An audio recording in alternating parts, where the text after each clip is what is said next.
मोदी जी ने जब उज्ज्वला योजना का शुरुआत की थी तब उन्होंने कहा था हर बहन को गैस चूल्हा मिलेगा, धुएं से आज़ादी मिलेगी और सब्सिडी की सुविधा भी हर बार मिलेगी।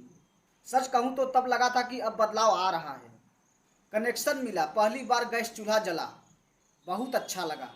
लेकिन अब गैस सिलेंडर का कीमत 1,000 रुपये से ऊपर चली गई है।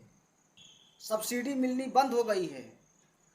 कई महीनों से खाते में एक भी रुपया नहीं आया है। गांव की बहनें अब फिर से लकड़ी पर खाना बना रही हैं क्योंकि गैस भरवाना बहुत महंगा पड़ रहा है। तो मेरा सवाल मोदी जी से है, आपने कहा था सबको सब्सिडी मिलेगी, फिर अब क्यों नहीं मिल रही है? जनता आपसे जवाब चाहती है। उज्ज्वला योजना सिर्फ कनेक्शन देने का नाम नहीं है, उसे चलाने के लिए मदद की ज़रूरी भी है। क्या गरीबों से किया वादा निभाएंगे मोदी जी?